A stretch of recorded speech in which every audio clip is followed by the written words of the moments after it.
jaloux, je le sais bien, c'est comme ça, j'y peux rien. Toujours là pour les miens, ça change pas, je sais d'où je viens. Sont jaloux, je le sais bien, c'est comme ça, j'y peux rien. Je reste comme je suis, toi tu me jalouses, même pas je te connais.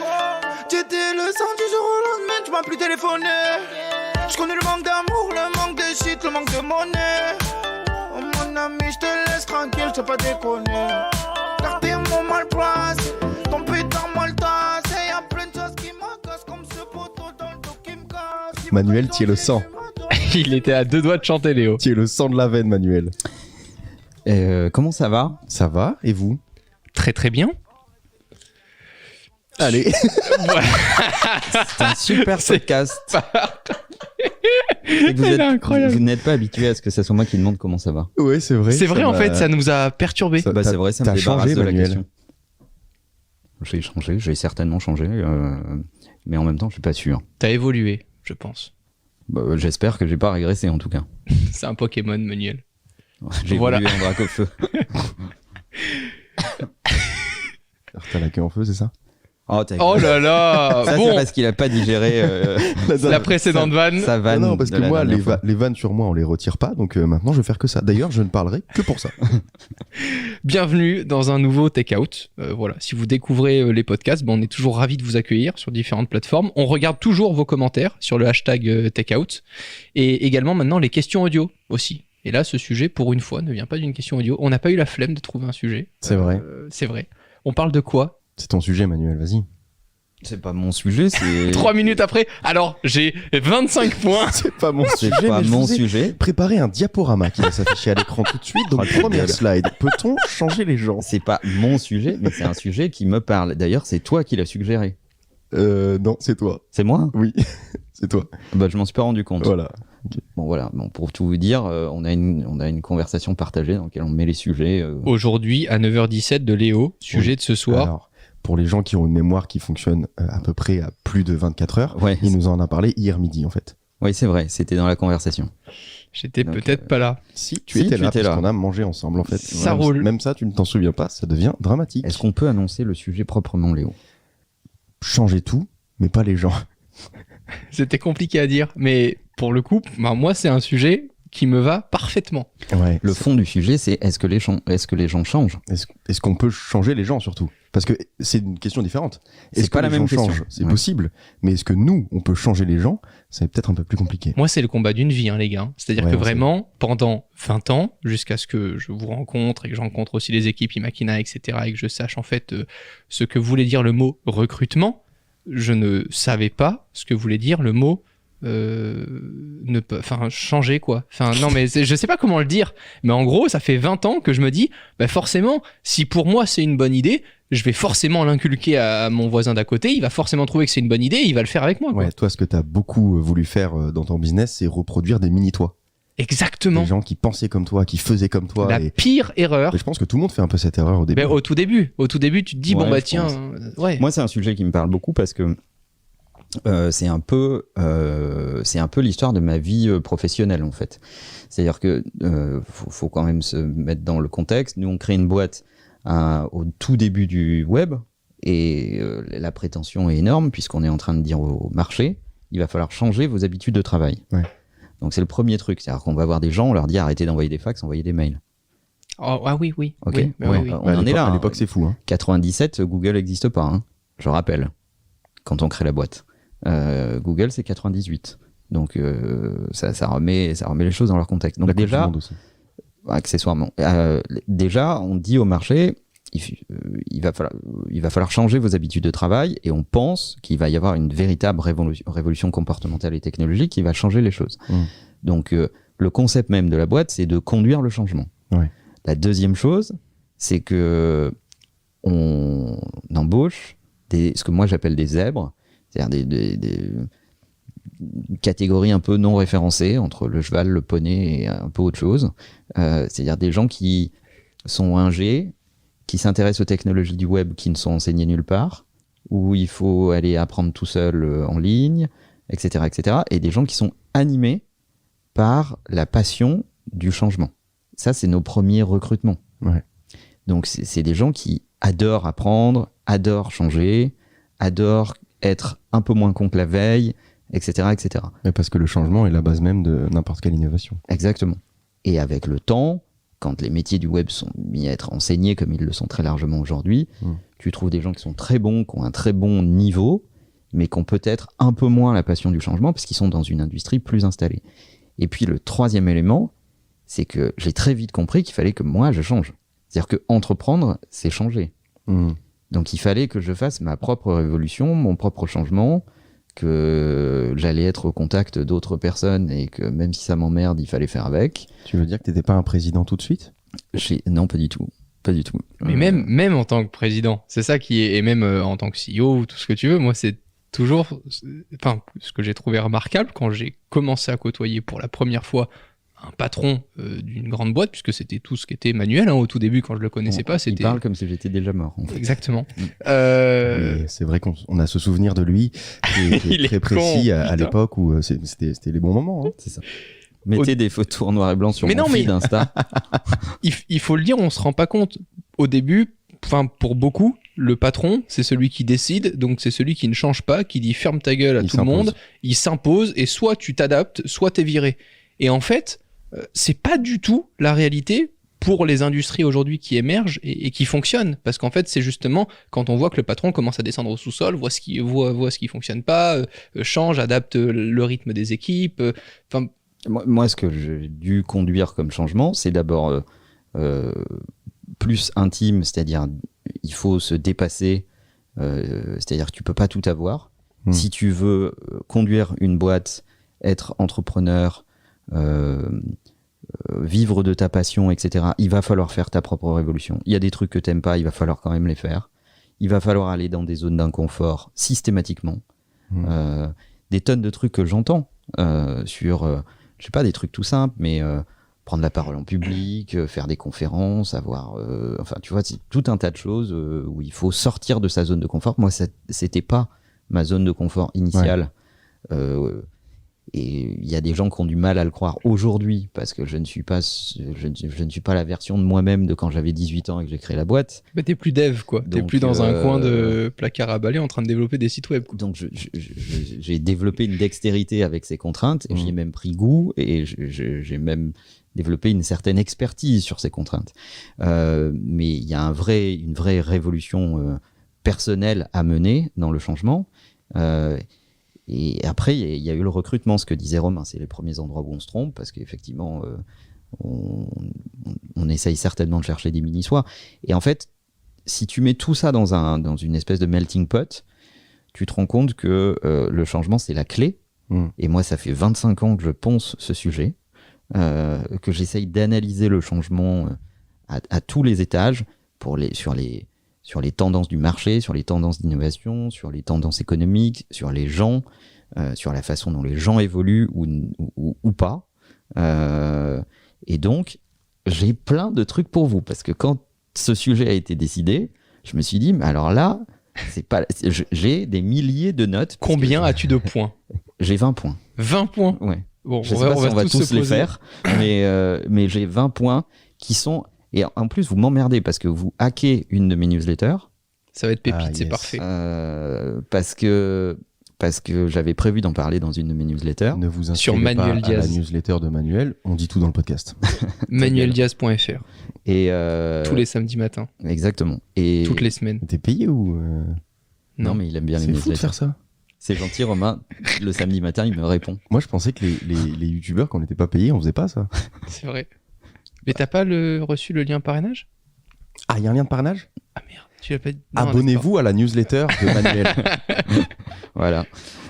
Et donc, je suis ravi parce que je pense que c'est un sujet crucial. Que tu sois dans la tech ou pas dans la tech, à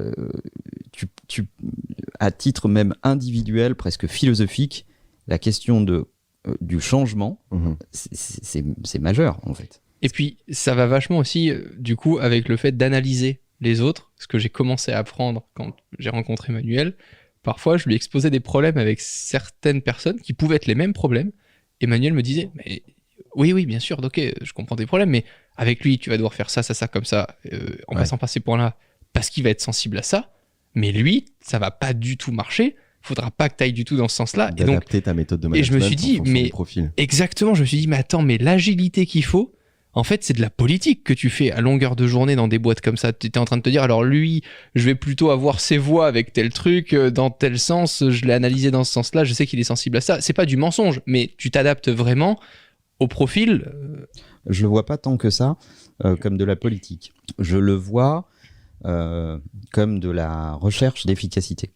C'est-à-dire que c'est une extraordinaire empathie. C'est pour ça qu'il faut être très précautionneux sur les gens que tu engages, parce qu'à un moment, si tu prends la responsabilité de leur dire « ici, on est dans une organisation où le boss ne sait pas tout, et c'est absolument pas grave, parce que ce qu'il faut, c'est qu'on sache ensemble. » Ça demande déjà une humilité de ouf. Et qu'on trouve la solution ensemble. Moi, je sais tout, perso, mais je te laisse... Et ça, c'est déjà déstabilisant comme écosystème de pensée. Mais dans un monde où il y a de l'innovation de partout, le mec qui arrive et qui dit « moi, je sais, et je sais répondre à toutes les questions, et vous êtes là que pour exécuter », je lui souhaite beaucoup de courage. Et le deuxième élément, c'est que pour aider les gens à progresser dans une problématique, il faut que tu aies une relation avec eux efficiente. Donc il faut utiliser une façon qui est adaptée pour eux, pour que le message passe bien, vite, et soit adapté pour eux, pour qu'il soit facile à comprendre pour eux. Ça, c'est la première chose. Et la deuxième chose, c'est qu'il faut les aimer. Et si tu n'aimes pas tes équipes, tu peux pas les aider à changer. Pourquoi tu te casserais les couilles à aider des gens à changer que tu n'apprécies pas? Mais du coup, on peut aider des gens à changer, ça marche, ça? Écoute, sans spoiler, je pense que on a quand même des degrés d'évolution dans la vie. On ne change pas... En fait, je pense qu'il faut regarder les gens comme des arbres. Tu ne changes pas le tronc. Titre. Ça va pas... Je vous laisse rigoler 2 minutes. Non, c'est bon. Voilà. Ça, tu vas difficilement pouvoir le changer. Parce qu'il y a là-dedans de l'éducation, du social, du sociétal, des valeurs fondamentales. C'est aussi impacté par l'endroit sur la planète où tu es né, par tout un tas de paramètres. En fait. Ça, tu auras beaucoup de mal à le faire changer. Par contre, tu peux sculpter les branches. Donc, tu peux faire en sorte que ça pousse un peu plus par là, un peu plus comme ça, etc. etc. Donc, tu vas jamais changer la face de l'arbre qui est en face de toi, et il faut l'accepter. Et si tu prends celui-là pour peupler ta forêt, c'est parce que tu as besoin de celui-là. Et il faut accepter les gens pour ce qu'ils sont. Et c'est un effort de tout le monde, de celui qui recrute et de celui qui est recruté. C'est-à-dire qu'il faut accepter qu'on est adapté pendant une période de la vie de la boîte, et que peut-être qu'à un autre moment de la vie de la boîte, on n'est plus adapté à ça, et qu'il faut trouver une autre forêt dans laquelle on a plus d'utilité. Et ça demande un effort de tout le monde. Donc en fait, je pense que les gens ne changent pas fondamentalement.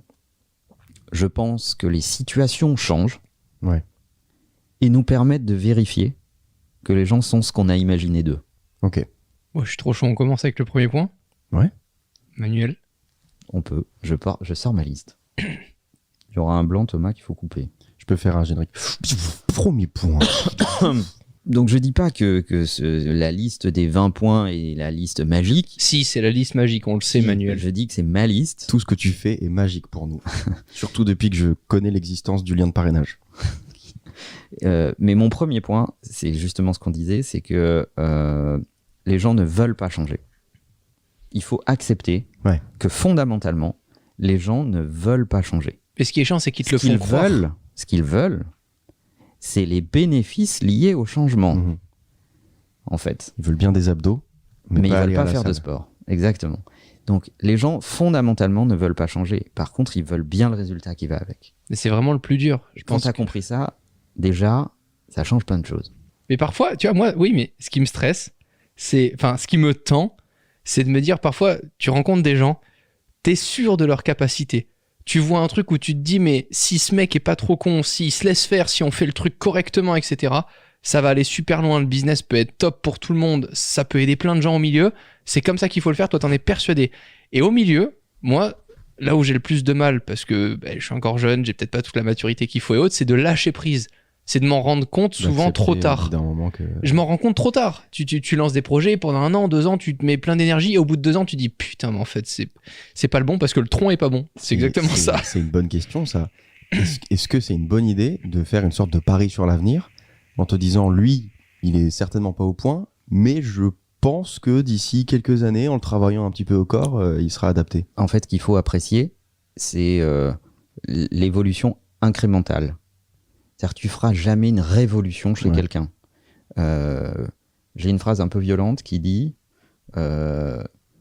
tu peux essayer de coacher et d'éduquer toutes les mouches que tu veux, tu n'arriveras jamais à les convaincre que butiner du miel est meilleur que butiner de la merde. Tu ne changes pas la condition des gens. Voilà. Donc, tu cherches une évolution incrémentale, marginale. Donc, tu essayes d'aller chercher ce potentiel incrémental. Évidemment, plus tu les prends jeunes, plus tu arrives à les faire changer avec le temps. Mais tu ne provoques pas de révolution chez les gens. Et puis ce qu'on est en train de dire là... Parce qu'on emploie tous des adultes, hein. Oui. On est d'accord. On est bien d'accord. On ne prend pas des enfants à l'âge de 5 ou 6 ans sur lesquels le potentiel de modelable est encore là, est encore disponible. On parle du monde professionnel. Et ce que je trouve intéressant, c'est que dans tous ces échanges-là, ça sert aussi à ceux qui ont envie de changer et qui ont envie de se faire aider par les gens qui les entourent ou ceux avec qui ils travaillent et autres pour changer. On ne parle pas uniquement là aux patrons ou j'en sais rien ou aux gens qui lancent leur boîte, etc. Ce qui est super intéressant, c'est que moi, par exemple, j'ai vécu le changement brutal en rencontrant les équipes Imakina. Du jour au lendemain, comprendre que ce que je faisais depuis pratiquement 7-8 ans et de me dire qu'en fait c'était de la grosse merde si je voulais vraiment accéder à la petite marche qui était juste au-dessus, mais en fait il fallait que... c'était de la grosse merde à ce moment de ta vie en fait. Oui, mais parce que j'ai compris que d'une différente manière, si j'adaptais un petit peu ma façon de faire, je pouvais obtenir des résultats beaucoup plus rapidement, plutôt que... C'est souvent ce qu'on dit, et moi c'est un peu ce qui caractérise mon parcours, c'est que j'ai toujours fait des lignes discontinues avec plein de virages pour accéder tout en haut, plutôt qu'une ligne toute tracée où je me prenais juste les bonnes études, les bons trucs à droite à gauche, les bons postes, en croisant les doigts, d'évoluer et à 60 balais de finir tout en haut, quoi. D'ailleurs, je dis souvent, quand je parle avec des managers ou quand on essaye d'aider des managers chez nous qui sont quand même en charge des équipes, donc qui sont quand même en charge justement de tirer le meilleur potentiel des équipes, de les faire évoluer un maximum dans leur comportement et dans leurs connaissances. Je dis, dans la relation humaine, c'est l'inverse des mathématiques. La distance la plus courte et la plus efficace entre 2 points, en mathématiques, on apprend que c'est la ligne droite. Entre 2 humains, c'est jamais la ligne droite. Il faut faire des détours. C'est la meilleure façon de toucher les gens. Et en fait, le facteur émotionnel est un élément fondamental dans le déclic de changement. Pas que le facteur rationnel. Si tu vas voir quelqu'un et que tu lui dis, tu te rends bien compte que tu fais les choses comme ça, si tu les faisais comme ça irait mieux, le mec, par nature, va résister au changement. Parce que l'émotionnel fait partie de l'apprentissage. Et le facteur émotionnel, c'est souvent un déclencheur. C'est une clé qui te permet d'ouvrir une porte chez les gens. Et de leur faire découvrir qu'ils ont une pièce qu'ils n'ont pas explorée, qui est pleine de ressources et qui va leur permettre de changer. Et après, à eux d'explorer leurs ressources. Et de voir ce qu'ils peuvent faire de ces ressources. Mais quand tu conduis du changement, quand tu essayes de te changer ou d'aider les autres à changer, tu ne fais que indiquer le chemin. Mais tu peux pas faire le boulot à leur place.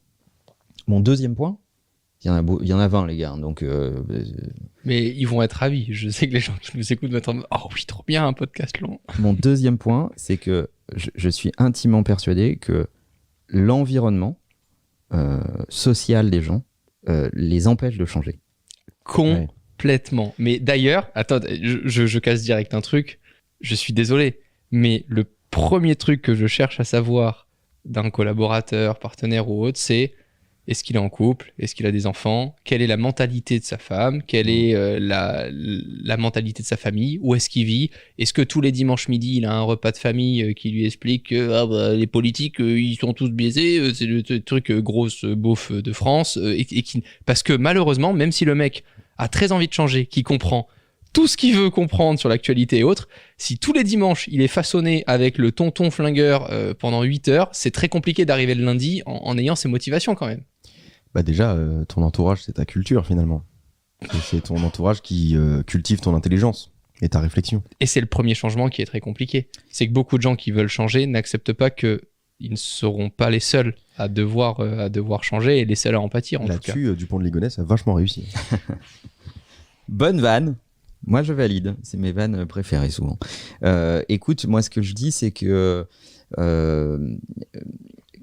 quelqu'un qui te dit j'ai compris les efforts que tu me demandes, etc. Tout ça, ce sont des phrases, moi, que j'ignore systématiquement. Pourquoi ? Parce que c'est les gens qui sont motivés à l'idée d'obtenir le résultat que tu peux incarner ou leur promettre, mais qui n'ont absolument aucune conscience de l'effort à fournir. Et souvent, dans l'effort à fournir, il y a changer radicalement ta relation avec ton environnement de naissance.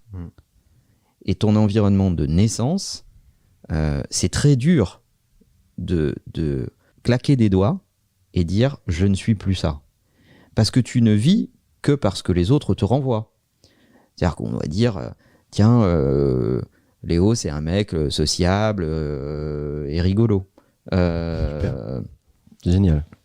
Qui accessoirement a du talent. D'accord. Il faut toujours lui passer un peu de pommade, sinon Merci. il est malheureux. T'as pas dit beau physiquement? Tu me trouves comment sur 10? Non, je fais une petite aparté parce qu'il va pas être long ce podcast en plus, donc dis-moi. Écoute, on en parle plus tard, Léo. Et donc, devenir le lendemain quelqu'un de rigoureux, plus avare de sa présence, qui participe moins aux événements, qui a décidé d'un projet, qui va mettre tout en œuvre pour ça, qui va plus au repas de famille, qui change sa vie personnelle, etc., etc. Bah ça, c'est très très dur. Et il y a plein de gens qui ne se rendent pas compte que si tu veux des résultats différents, il faut faire des choses différentes. Si tu ne changes pas les variables de l'équation, tu auras toujours les mêmes résultats. C'est Einstein. Ouais. Et donc, si tu veux des résultats exceptionnels, il faut faire des choses anormales. Mais d'ailleurs, c'est pour ça qu'on voit une vraie ouverture chez les gens qui voyagent énormément. Tu parlais de lieu de naissance. Les gens qui l'ont quitté assez tôt et qui ont voyagé dans plein de pays, quand tu discutes avec eux, tu vois une certaine forme d'ouverture. Tu as l'impression qu'ils viennent un peu nulle part. C'est super agréable, je trouve, comme sentiment. Bah, ça fait partie de moi des... Romain citait ces critères. J'ai moins d'avis sur ces critères parce que finalement, il y a pas de pattern. Par contre, je comprends ce que tu veux dire sur la vie plan-plan, l'environnement familial, machin, tout ça. C'est des critères très immatures et qui me permettent de faire un tri un peu trop radical parfois, mais c'est vrai. Moi, je m'intéresse à des critères de est-ce que tu as beaucoup voyagé, est-ce que tu as été confronté à des difficultés, est-ce que tu es animé par le fait de changer ta condition sociale, est-ce que pourquoi tu te bats finalement, mais pas dans ton travail, dans ta vie en fait. Est-ce que tu es ouvert sur d'autres cultures, est-ce que tu parles d'autres langues, est-ce que tu es un produit du métissage? Ça m'intéresse énormément. Je trouve que les gens qui viennent de plusieurs cultures, voire de plusieurs origines, sont généralement beaucoup plus adaptables parce que beaucoup plus torturés. Mais attends, juste un truc à préciser, parce que là, je pense que certaines personnes vont pas comprendre qui on cible, etc. Ah bon? Je suis pas... Non, mais dans le sens où, par exemple, ce que je dis, ça s'adapte pas du tout à une personne qui vient m'aider pour un tournage vidéo ou un montage vidéo ou ce qu'on appelle des prestataires, des collaborateurs et autres. Chacun a sa vie et on est très content d'avoir plein de différences. On les recrute pas comme ça. Là, je pense que les exemples qu'on donne, c'est vraiment pour un partenaire avec qui tu imagines du coup un business plus long terme ou vraiment essayer de changer quelque chose dans une industrie. Voilà. Non mais parce que vu le nombre d'employés qu'il y a chez Imakina, tous les employés ne sont pas comme ça chez Imakina et heureusement. Il y a plein de gens qui ont des vies classiques, qui font des barbecues le dimanche, qui sont en famille. Il y a très peu de gens qui sont comme ça chez Imakina. Tu peux être très ouvert sur le monde et faire des barbecues le dimanche, hein, c'est pas le problème. Bonne barbac. Juste, je voulais revenir sur le métissage et sur la multiculture, etc. Je pense que ces gens sont plus adaptables parce qu'ils ont la preuve, de par leur éducation, qu'il y a 2 moyens de penser. En fait, qu'il peut y en avoir plusieurs. C'est pas une ligne directive de OK, les gens doivent voir comme moi. Il y a que ce modèle-là qui existe. Moi, ce qui m'intéresse, chez les gens, c'est moins leur qualité que leur fragilité. Ouais. Parce que c'est sur les fragilités que tu construis. Les fragilités deviennent des sources de motivation. Mhm. Et donc, explorer les fragilités devient une source d'épanouissement pour eux. Et malheureusement, on apprend dans nos sociétés à cacher nos fragilités plutôt que essayer de les comprendre, savoir ce qu'il y a derrière et comment les utiliser comme une source de motivation. Voilà. 3e point, en général, les gens ont essayé de changer et ils n'y sont pas arrivés. Ils ont vécu beaucoup d'échecs sur le changement. Et ça les décourage vis-à-vis du changement fondamental. Soit parce qu'ils ont mal essayé, soit parce qu'ils n'avaient pas de méthode, soit parce qu'ils n'étaient pas coachés, pas entourés, pas guidés. Mais souvent, beaucoup de gens ont essayé de changer et ont vécu l'échec. Et du coup, ils associent l'échec au changement et pas au fait qu'ils ont mal essayé ou pas utilisé la bonne méthode ou pas fixé les bons objectifs. Ils sont juste pas faits pour ça et que c'est pas possible, c'est pas dans leur nature. Et ils reviennent à leur schéma initial en disant bah avant c'était mieux. Ce qui est le plus facile, puisque ça les conforte. Voilà. Et parce que parfois on peut te le faire croire aussi. Moi je sais que je suis persuadé de pas du tout être un matheux. Je pense que si je prenais des cours particuliers et que vraiment je me formais, je pourrais être un matheux. Je suis pas sûr. Mais tout, ouais, non, moi non plus, je suis pas sûr de ce que je raconte. Bon, alors tout le monde a essayé de faire du sport. Je pense qu'on s'est tous persuadés, pour ceux qui le font pas actuellement, qu'on n'est pas des sportifs. En vrai, n'importe qui peut se mettre à faire du sport tous les jours. 4e point, un truc qui est compliqué avec le changement, c'est que les bénéfices ne sont pas immédiats et sont en général pas clairs. Ouais. C'est-à-dire que tes premiers pas, t'es quand même grandement dans le brouillard et tu vois pas les bénéfices. Tu fournis les efforts et tu vois pas les bénéfices. Donc t'as l'impression de ne pas avoir le payback et donc du coup ça encourage à abandonner. C'est pour ça souvent qu'on conseille... Je vous ai vu vous marrer. Pardon, t'as dit bénéfiste, ça m'a beaucoup fait rire. Ah non, moi non, pas du tout. C'est juste que je prends ça très personnellement. Enfin, t'as dit bénéfice et ça me... Pardon, je suis désolé. Quoi ? T'as dit bénéfice et... Ouais, Il a dit quoi ? Vas-y, redis-le une fois au cas où. C'est comme tout à l'heure, t'as dit à Romain citait ses critères. J'ai compris Romain citait secrétaire. Bref. Donc, c'est pour ça d'ailleurs que souvent en productivité, on conseille le pouvoir des habitudes. En disant que plutôt que de faire l'effort tous les jours de faire un truc, bah de construire une habitude qui est aussi forte que le fait de te lever le matin et de te laver les dents, parce qu'à ce moment-là, ça devient automatique. Donc tu vas même plus chercher le bénéfice de ce truc-là, ça fait juste partie de ta vie. À un moment, il faut aussi, si tu as un projet de changement, il va falloir accepter d'être confortable avec l'inconfortable. Parce qu'il n'y a pas de changement sans zone d'inconfort. Ça, c'est dur, hein. Et il va falloir accepter que l'inconfort devienne une sorte de situation normale. C'est le plus difficile. Il faut apprendre à votre cerveau à faire des choses difficiles. Je sens Romain sur la réserve. Il a plein de trucs à dire, mais il n'ose pas. Ah non, Vas-y, c'est pas Romain. ça. Mais non, c'est pas... Non, c'est juste que c'est... Ça me touche parce que tu remets un peu tout en question et autres. Et là, par exemple, le fait d'avoir les nouveaux locaux, Imakina, de pouvoir bénéficier quand je suis sur Paris de ces locaux, etc., je commence à comprendre d'un côté, je comprends, tu vois, pourquoi j'ai fait certaines choses pendant 5 ans, pour apprendre plein de choses, pour essayer de faire partie de l'aventure. Et d'un autre côté, aujourd'hui, tu as du mal encore à réaliser parce que tu veux toujours aller plus loin, apprendre plus. Enfin, moi, ce qui m'excite, c'est d'apprendre. Donc, je déteste être dans une pièce en me disant, putain, tous les gens qui m'entourent, ils me font chier, j'ai pas grand chose à aller tirer, etc. Parce que je détesterais paraître pour le mec qui a plus de choses à apprendre aux autres que celui qui pourrait recevoir. Ouais. Mais d'un autre côté, c'est vrai qu'on le voit tous les jours. Tu ouvres une vidéo de motivation sur YouTube, genre la routine de Tim Cook, et puis tu vois dans les commentaires, ouais, ce matin j'ai fait la routine de Tim Cook, c'est trop bien. Et Je me suis fait à 4 heures. Vas-y, fais ça pendant 6 mois, mec, fais ça pendant 1 an, fais ça. Et tu vois, moi je rencontre plein de gens qui aujourd'hui peuvent me dire c'est cool, maintenant tu profites, tu fais un truc, etc. Et je vois pas du tout les dessous de l'iceberg, tu vois, ou à l'époque quand on me posait la question de si j'étais en couple et que je disais oui, et de l'autre côté on se posait la question de quand est-ce que je voyais en fait les personnes avec qui j'étais en couple, En FaceTime essentiellement d'ailleurs. Ouais, et puis non, mais en fait moi je leur expliquais gentiment en plus, mais c'était sincère. Tu sais, à l'époque en plus de ça, je leur disais moi je lui ai toujours dit que ce qui était le plus important, c'était mon business, parce que c'était là-dedans que je m'éclatais. Le reste, je m'en branle. Je pourrais décaler tous les jours de ma vie avec elle, sauf peut-être si un jour j'ai un enfant, et puis c'est tout, quoi, tu vois. Et t'as ce truc-là. Mesure un peu le propos. Vas-y. Pourquoi? Parce que des gens nous écoutent. Ouais, mais écoute, moi c'est ma façon de voir les choses, c'est tout. Mais c'est juste que effectivement, au départ, ces habitudes-là te brusquent. Enfin, tu vois, le fait de moins. Enfin, à un moment, ouais, je me suis senti inconfortable. Et aujourd'hui, je me sens encore inconfortable dans des trucs. Mais en même temps, le jour où tu te sens plus inconfortable, c'est que tu stagnes. Mais c'est que tu fais rien de nouveau.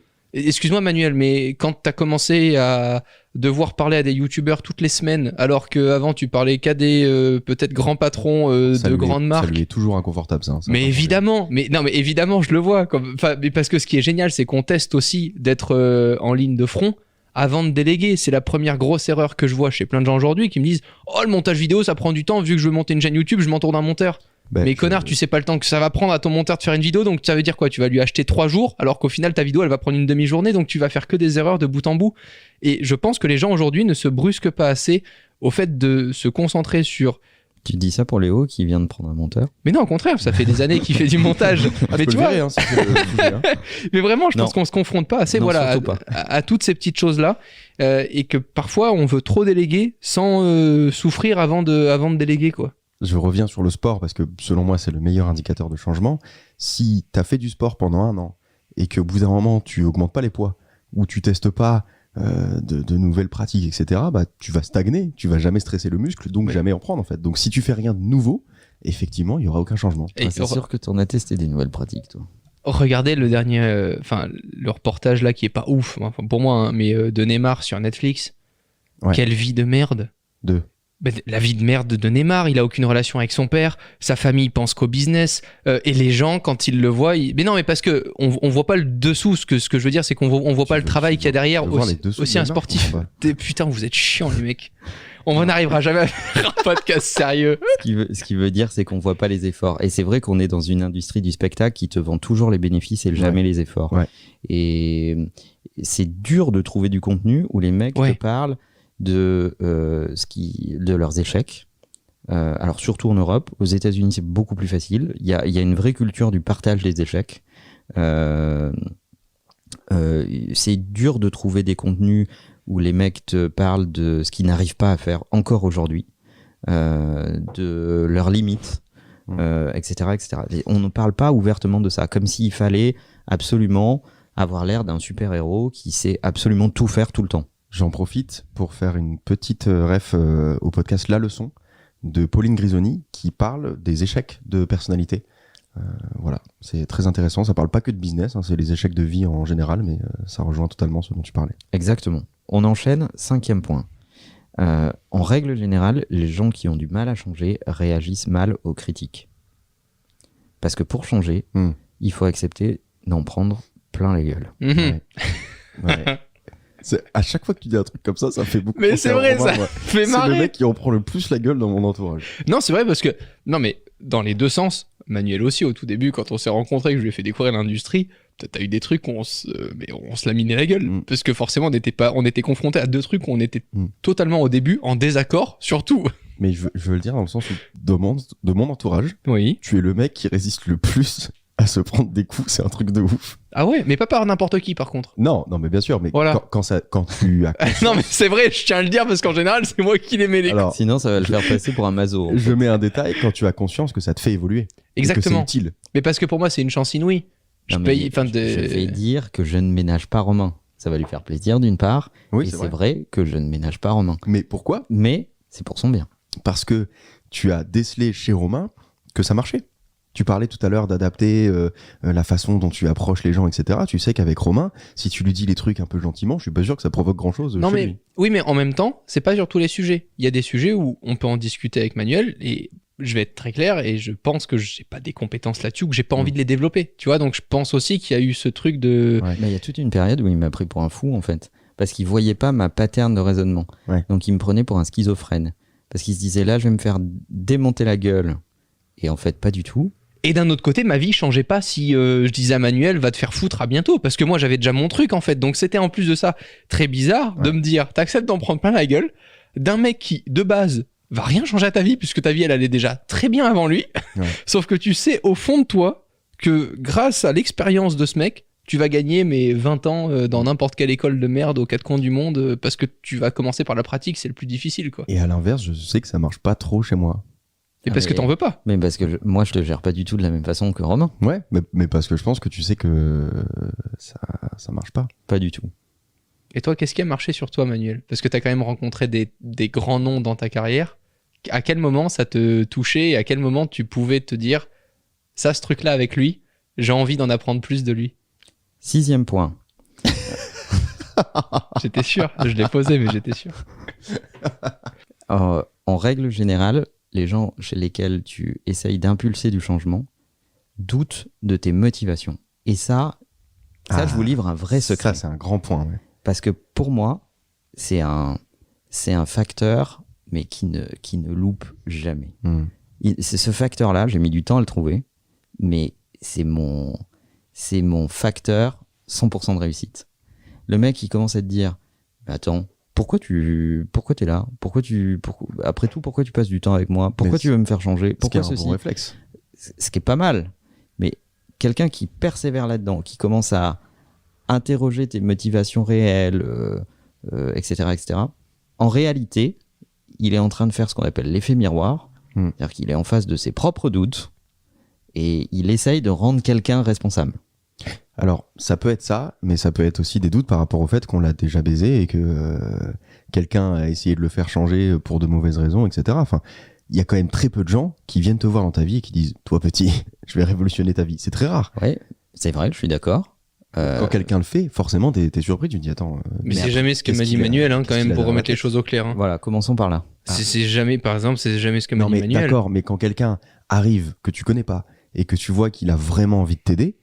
Non, mais moi, ça a été l'inverse. C'est-à-dire que moi, je suis allé vers Manuel parce que je voyais. Parle pas de toi. Non, mais je sais, mais pour... Non, mais je sais. Mais c'est pour donner l'exemple concret. C'est parce que déjà, ça démarre par le début de la relation. Si c'est un mec qui arrive dans la rue et qui te dit, hé, toi, t'es beau gosse, je vais te faire péter, je suis agent de star, etc. Effectivement, tu peux regarder un petit peu ce qui se fait autour et tu peux avoir peur. Mais quand c'est l'inverse, quand c'est toi qui approches parce que tu t'intéresses à l'expertise de quelqu'un et que tu essaies de l'approcher pour lui dire attends, mets-moi dans la boucle parce que je vais essayer de t'aider à ramer, sauf qu'avec moi tu vas avoir l'effet de 4 ou 5 rameurs plutôt qu'un seul, voilà. Ouais, mais dans ce cas-là, ça pose pas trop la question de ses motivations puisque sa motivation c'est que tu lui as demandé finalement. Oui et non, parce que quand même à un moment tu te dis c'est beaucoup d'investissement, qu'est-ce qu'il fout avec moi, tu vois, donc cette question tu peux te la poser à n'importe quel moment. Je pourrais le dire différemment en disant dans le même point, on peut se poser, il y a des gens qui l'expriment différemment en disant ok, tu vas m'apporter ça, mais moi qu'est-ce que je vais t'apporter? Mais c'est le même point, c'est le même ressort psychologique. En fait, il n'accepte pas que c'est une relation presque inféodée. Or, quand tu veux conduire le changement pour quelqu'un, à un moment, c'est presque dominateur comme relation. C'est comme ça. Parce que ça, mais il faut que cette domination soit saine.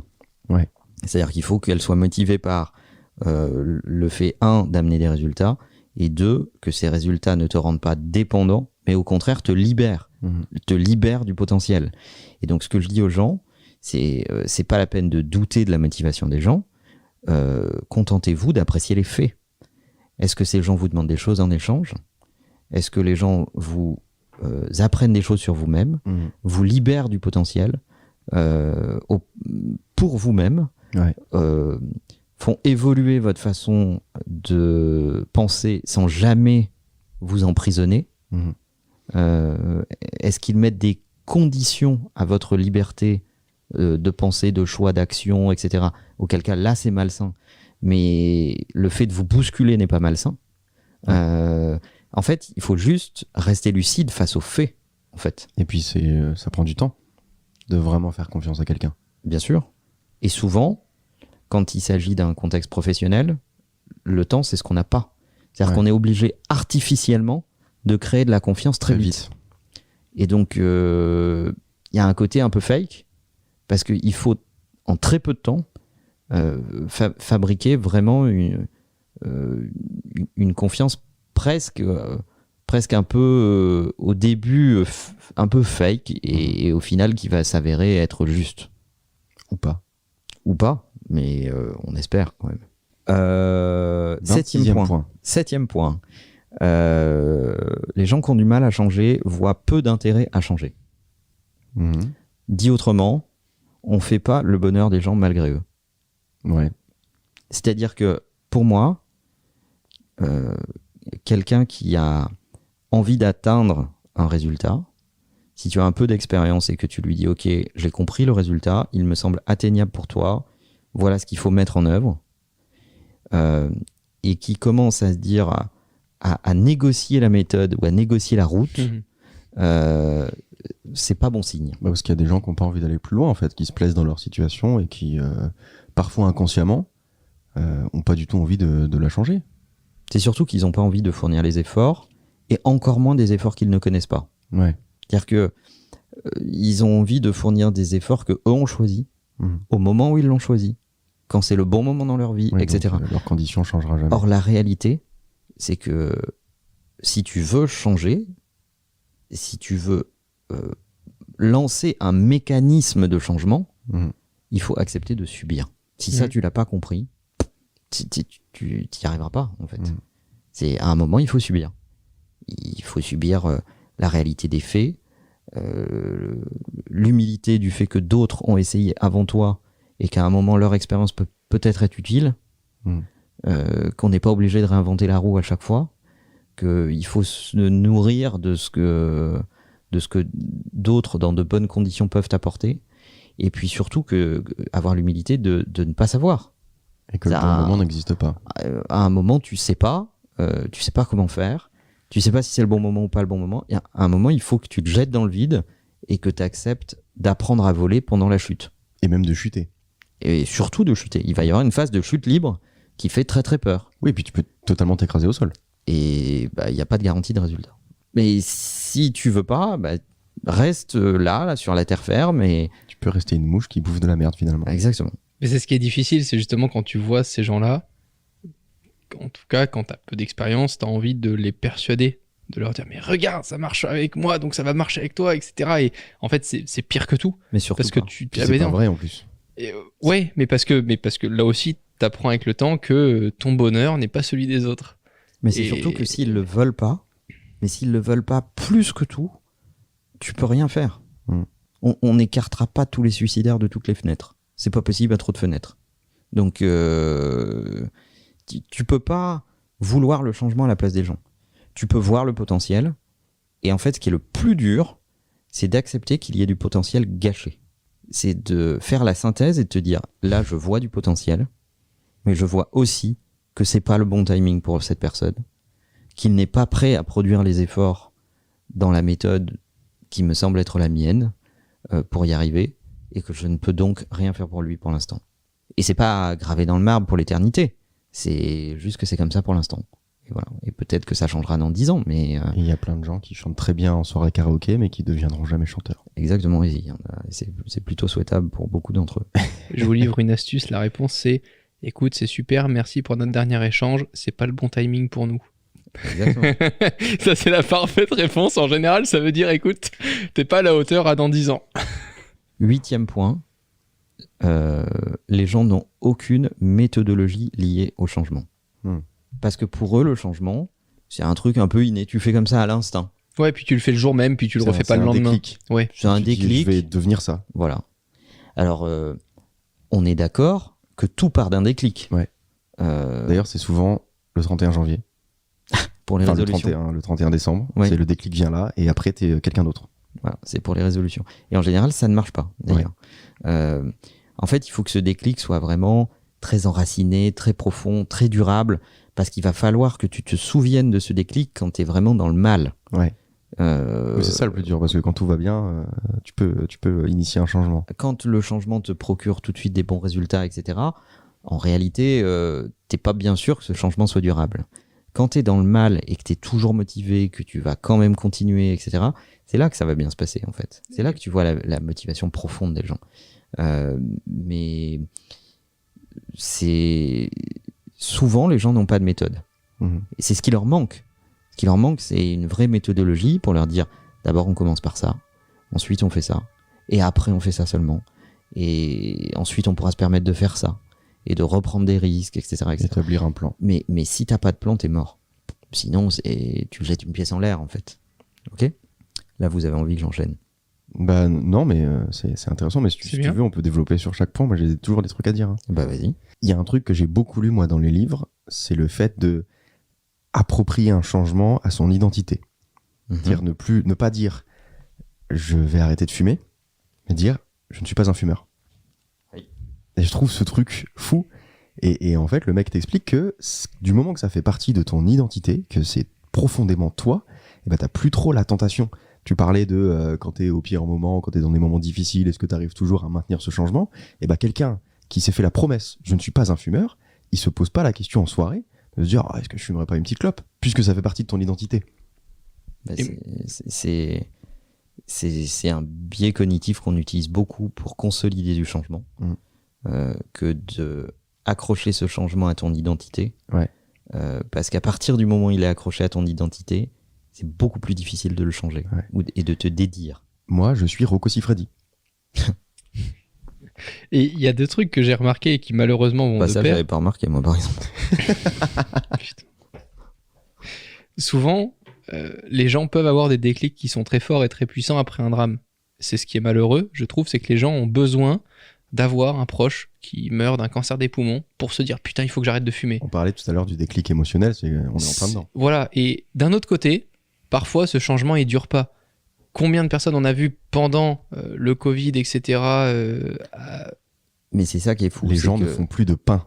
Les gens ont une capacité de raisonnement, mais s'ils ne sont pas heurtés émotionnellement, ils ne mobilisent pas cette capacité de raisonnement pour passer à l'action. Et puis c'est frustrant. Tu comprends très bien que fumer va te tuer, et pourtant tu continues à fumer. Tu comprends très bien que ne pas faire de sport n'est pas bon pour ta santé, et pourtant tu continues à faire du sport de façon irrégulière. Parce qu'on ne raisonne pas sur un plan, mais sur nos émotions. Tu raisonnes sur la facilité immédiate. Ouais, la recherche du plaisir immédiat, en fait, si je bouffe ce truc, ça me fait plaisir tout de suite. Exactement. Quand tu dis tu parles d'aliments. Oui. non mais c'est vrai que ça c'est important, et c'est pour ça que c'est essentiel d'établir un plan, parce que si tu écris quelque part je vais arrêter de bouffer du chocolat entre midi et 2, tu vas effectivement peut-être arrêter de le faire. En revanche, si tu te bases sur tes émotions et que t'as pas du tout écrit ce plan-là, dès que t'auras faim, en fait, tu vas aller chercher du chocolat dans le placard. 9e point. Souvent, les gens n'ont pas ce qu'on appelle de rôle modèle. C'est-à-dire, ils n'ont pas quelqu'un qui incarne auprès d'eux le fait que changer a été un vrai bénéfice. On revient sur l'entourage, donc. Et donc, ils ont souvent autour d'eux des gens qui ont été on va dire un peu des hackers, qui ont faké le changement et qui ont quand même eu des petits bénéfices. Mais des gens qui ont un héritage purement changé de vie, purement changé de considération ou de point de vue face à quelque chose. T'as la preuve sociale que ça existe. Et qui, du coup, ont été payés en retour. Un héritage. On a entendu, Romain, tu vas développer dans une... Il y en a beaucoup moins, en fait. Et donc, ils se disent, tiens, regarde, lui, il a pas fait beaucoup d'efforts, et pourtant, ça marche pour lui. Ouais. Et donc, malheureusement, les gens qui ont fait énormément d'efforts, qui ont changé de vie du tout au tout, etc., n'en font pas la publicité. Ils gardent ça un peu... tu développes cette humilité. Exactement, mais c'est avec le changement que tu développes ça, je trouve. Et c'est marrant de se faire la réflexion de lui, il a pas fait beaucoup d'efforts et ça a marché, et pas l'inverse. De prendre, lui, il a vraiment taffé toute sa vie et ça a marché. Donc tu prends un peu le chemin qui t'arrange quand même. Exactement. Et encore une fois, c'est ce qu'on appelle la ligne de plus grande pente. Tu choisis toujours le chemin de la facilité. Tu vois ce concept mathématique ? Si tu verses de l'eau et que t'as 3 pentes, en fait, l'eau prendra toujours la ligne de plus grande pente, en fait. C'est-à-dire, c'est le chemin le plus facile. Et notre cerveau est toujours conditionné pour prendre la ligne de la facilité et jamais la ligne de l'effort. Or, pour autant, ce qui paye le plus, c'est l'effort. Ouais. Le plus durablement. Je fais juste un disclaimer par rapport à... Depuis tout à l'heure, on dit les gens. Je sais pas vous, moi je m'inclus totalement dans les gens. Hein. Qu'on soit pas en train de faire une leçon à tout le monde. Ah, pas du tout. Non. Non, mais je préfère le préciser parce que souvent, raison, après, quand les gens nous écoutent, ils disent « Oh, mais les mecs... Non, c'est clair. Moi, tu vois, là-dessus, j'ai eu la chance de grandir avec 2 visages différents. Un visage qui avait réussi très vite et qui un coup échoué, un coup réussissait, un coup échoué, un coup réussissait. Et un visage qui a réussi très lentement et qui a toujours réussi et survécu dans toutes les périodes. Et ça, j'ai vraiment eu cette chance-là à l'adolescence, c'est de me dire, waouh, si je peux juste faire l'entre-deux. C'est-à-dire un petit peu profiter, m'éclater, mais d'un autre côté, bien diversifier, apprendre, être serein, m'entourer correctement, etc. Ça, c'est vraiment une chance que j'ai eue dans l'entourage, quoi. Romain, il dit poliment qu'il me prend pour un extrémiste parce qu'il me l'a déjà dit plusieurs fois, en fait. Vous connaissez le biais du survivant ? Vas-y. C'est un biais cognitif, alors je vais essayer de pas dire de conneries, donc je vais essayer de pas trop être précis, pas trop de détails. C'est un biais cognitif, en gros, qui remonte à la Seconde Guerre mondiale, où les Anglais envoyaient beaucoup d'avions, et il y avait à peu près 50% d'avions qui revenaient pas. Parce qu'ils les emmerdaient, pas pour les soldats, mais pour les avions, parce que ça coûte cher. Et en fait, ils ont mis des mecs sur le coup en leur disant, on a 50% d'avions qui reviennent pas, donc il faut renforcer ces avions. Et ils ont pris les avions qui revenaient, ils ont vu là où il y avait le plus d'impact, là où il y avait le plus de trous, le plus de tirs, et ils ont renforcé ces endroits-là. Ils ont renvoyé des avions avec ces renforts, pareil, 50% d'avions qui reviennent pas. Et au bout d'un moment, il y a un gars qui a taffé le truc et qui a dit, en fait, les avions qui reviennent, c'est un miracle. C'est-à-dire, c'est ceux qui s'en sont sortis. Donc il faut pas renforcer les endroits où il y avait des balles, il faut renforcer les endroits où il n'y a pas de balles. Parce que finalement, le modèle qu'il faut prendre, c'est les avions qui reviennent. C'est-à-dire, s'ils reviennent, ça veut dire qu'ils ont survécu. Ouais. Donc, cibler les endroits où il n'y a pas d'impact de balles, parce que les avions qui ne reviennent pas, c'est certainement là qu'ils sont touchés. C'est vrai. Voilà, c'est le biais du survivant. Très intéressant. Ouais, c'est top. 10e point, en général, on n'a pas un mécanisme de support sain quand on s'apprête à lancer un processus de changement. Je m'explique. On est souvent encouragé par ses proches qui sont pas du tout objectifs, que ça soit ta famille, ta meuf, ton mec, etc. C'est pas du tout objectif. C'est-à-dire, tu peux dire tiens, j'en suis là, je suis super content. On te dit ah, c'est super. Tu dis ah, je suis désespéré, ça marche pas. On te dit ah, c'est pas grave, t'as qu'à changer. Bon, bref, tout le monde est toujours d'accord avec toi, Ouais. mais ça t'aide pas. Il n'y a pas un écosystème expérimenté qui te permet de t'encourager ou de t'engueuler dans le mécanisme de changement avec objectivité. Donc ça rejoint le point sur la méthode. Donc non seulement il faut la méthode, mais en plus il faut des gens qui l'ont vécu et qui vont pas te dire ce que tu as envie d'entendre. Et c'est ce qui fait que je comprends pas les gens qui veulent pas se faire aider. On parlait de sport. Beaucoup de gens préfèrent investir dans une salle de sport que dans un coach. Ouais. Mais une salle de sport tout seul, sans méthodologie, tu vas rien Ça foutre. sert à rien. Tu vas perdre ton argent. Il vaut mieux une séance de sport par semaine avec un coach que 3 séances de sport sans coach, sans méthodologie à la salle. Tu auras beaucoup moins de Tu feras mal résultats. les mouvements, tu vas peut-être te blesser, tu seras peut-être pas. C'est hyper exactement ça. performant. Et donc, je comprends pas. Je voyais encore un post Instagram aujourd'hui qui disait payer 6 € un McDo, tout le monde, payer 6 € pour un cours de formation d'une vidéo de 15 minutes, personne, et ainsi de suite, et ainsi de suite. Et c'est vrai que les gens n'arrivent pas à investir sur eux-mêmes. C'est un truc que j'ai découvert un petit peu plus tard, c'est de me Ouais. dire, mais je vous donne vraiment, mais je délivre mon truc. Hein. J'avais souvent mal au dos, des trucs comme ça, porter les caméras, les trucs et tout ça. Et je me suis dit que très tard, ben mec, prends-toi juste une séance de chiropracteur une fois tous les 2 mois ou un truc comme ça. Mais dans ma tête, j'étais en mode, je vais pas investir 100 balles pour une séance, machin. Alors que dépenser 100 balles dans une paire de sneakers qui me donnait mal au dos, aucun problème. Tu vois, et donc vraiment le truc de investissez d'abord sur vous avant de vouloir investir sur d'autres, etc. Surtout si vous lancez votre activité, plutôt que d'aller essayer de prendre 3 personnes qui vont faire un seul métier, mais peut-être que vous, si vous investissez un peu plus d'argent sur vous, vous allez être beaucoup plus bénéfique à vous-même gérer certaines tâches en étant mieux dans votre tête et en changeant, quoi. Mais je pense que, ouais, accepter le fait de se faire aider, mais putain, c'est déjà le début d'une victoire, quoi. Bah, c'est comme les mecs qui disent je lis pas sur le développement personnel parce que de toute façon rien ne vaut mieux que l'action en fait. Et puis pendant que tu lis, tu fais rien. Oui, tu fais référence à une réponse que j'ai eue dans ma story Instagram d'un mec qui voyait que je lisais beaucoup de livres sur le développement personnel, notamment sur la productivité, et qui me disait, en fait, pendant que tu es en train de lire, t'es pas en train de travailler. Donc il vaudrait mieux que tu lâches ton livre et que juste tu travailles, tu serais productif. Heureusement que les profs font pas ça. Hein. Putain, s'ils démarrent à travailler à 18 ans sans rien avoir appris, ils auraient rien à inculquer, quoi. La base, c'est l'apprentissage quand même, je pense. Les gars, on a fait les 10 points. On est déjà à 1 heure de rush. Je pense que les gens nous suivent assez. Et en tout cas, si c'est pas le cas, abonnez-vous maintenant au podcast. On revient là dans les 3-4 prochains épisodes, c'est sûr, avec les 10 autres points. Mais je propose qu'on coupe là et qu'on revienne en forme avec les 10 autres points. C'est hyper frustrant pour les gens. Sur le même sujet. Je sais que c'est hyper frustrant, mais d'un autre côté, c'est cool parce qu'on attend vos retours sur le hashtag Takeout. On attend peut-être aussi vos questions en audio et autres. Et peut-être qu'on pourra comme ça ajouter quelques questions dans le prochain épisode et vraiment réagir à vos premiers retours. Et comme ça, vous pouvez insulter Romain parce qu'il a coupé cet épisode en 2. Ah Voilà. ouais, c'est un monstre. C'est de ma faute. C'est vraiment, pour le coup, c'est vraiment son idée. On n'était pas prévenu de ça, donc n'hésitez pas à l'insulter sur le hashtag Takeout. Merci les gars. La bise. À très vite. Bye bye. Ils veulent me mettre dans leurs affaires. Qu'est-ce qu'ils me veulent? Peut-être me voir à terre. Ils peuvent bien aller se faire. Je crois que j'ai autre chose à faire.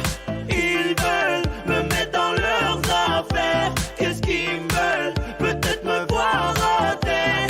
Ils peuvent bien aller se faire.